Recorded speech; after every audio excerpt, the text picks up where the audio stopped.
இன்றைய திருப்பலி வாசகங்கள். புனித வாரம் திங்கள்கிழமை. முதல் வாசகம். அவர் கூக்குரலிட மாட்டார், தம் குரலை உயர்த்த மாட்டார். இறைவாக்கினர் எசையா நூலிலிருந்து வாசகம். அதிகாரம் 42, இறை வார்த்தைகள் 1 முதல் 7 முடிய. ஆண்டவர் கூறுவது: இதோ என் ஊழியன், அவருக்கு நான் ஆதரவு அளிக்கிறேன். நான் தேர்ந்து கொண்டவர் அவர். அவரால் என் நெஞ்சம் பூரிப்படைகின்றது. அவருள் என் ஆவி தங்கும்படி செய்தேன். அவர் மக்களினங்களுக்கு நீதி வழங்குவார். அவர் கூக்குரலிட மாட்டார், தம் குரலை உயர்த்த மாட்டார். தம் குரலொலியை தெருவில் எழுப்பவும் மாட்டார். நெரிந்த நாணலை முறியார், மங்கி எரியும் திரியை அணையார். உண்மையாகவே நீதியை நிலைநாட்டுவார். உலகில் நீதியை நிலைநாட்டும் வரை அவர் சோர்வடையார், மனம் தளர மாட்டார்.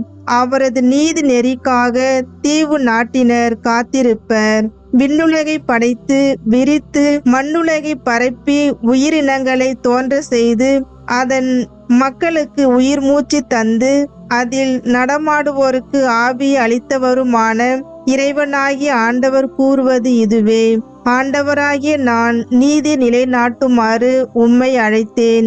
உம் கையை பற்றி பிடித்து உம்மை பாதுகாப்பேன். மக்களுக்கு உடன்படிக்கையாகவும் பிற இனத்தாருக்கு ஒளியாகவும் நீர் இருக்குமாறு செய்வேன்.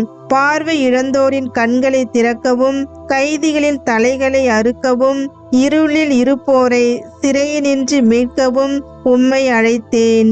ஆண்டவரின் அருள்வாக்கு. இறைவனுக்கு நன்றி. பதிலுரை பாடல். திருப்பாடல் 27. வசனங்கள் 1, 2, 3, 13 மற்றும் 14. பல்லவி.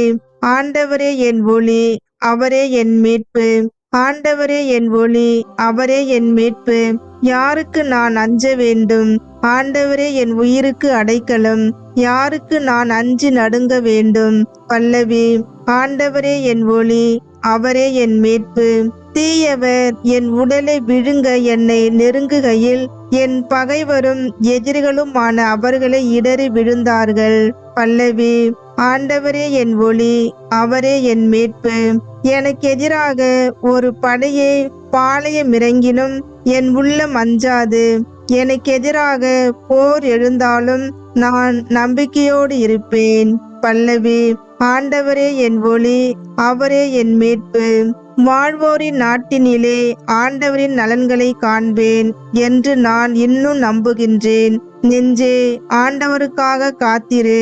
மன உறுதி கொள், உன் உள்ளம் வலிமை பெறட்டும். ஆண்டவருக்காக காத்திரு. பல்லவி.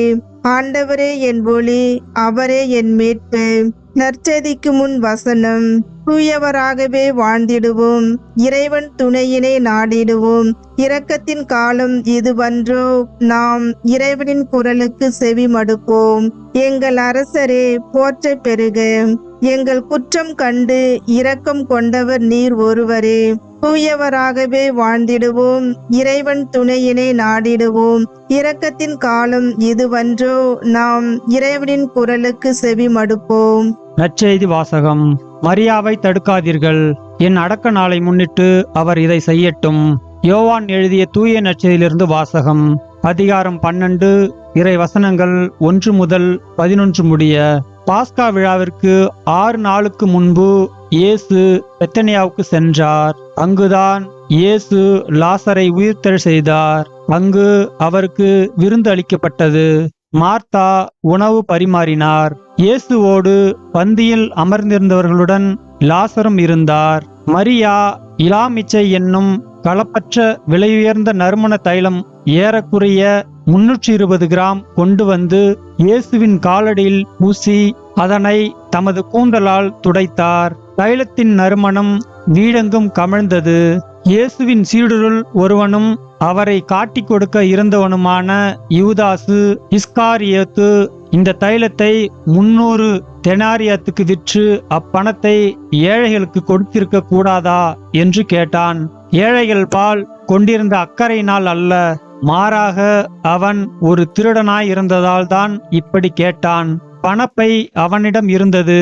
அதில் போடப்பட்ட பணத்திலிருந்து அவன் எடுத்துக்கொள்வதுண்டு. அப்போது இயேசு, மரியாவை தடுக்காதீர்கள், என் அடக்க நாளை முன்னிட்டு அவர் இதை செய்யட்டும். ஏழைகள் உங்களோடு என்றும் இருக்கிறார்கள், ஆனால் நான் உங்களோடு என்றும் இருக்கப் போவதில்லை என்றார். இயேசு அங்கு இருப்பதை அறிந்த யூதர்கள் பெருந்திரளாய் வந்தார்கள். அவர்கள் இயேசுவை முன்னிட்டு மட்டுமல்ல, அவர் உயிர்த்தெழ செய்திருந்த லாசரை காண்பதற்காகவும் வந்தார்கள். ஆதலால் தலைமை குருக்கள் லாசரையும் கொன்றுவிட திட்டமிட்டார்கள். ஏனெனில் லாசரின் காரணமாக யூதர்களிடமிருந்து பலர் விலகி இயேசுவிடம் நம்பிக்கை கொண்டனர். ஆண்டவரின் அருள்வாக்கு. கிறிஸ்துவே உமக்கு புகழ்.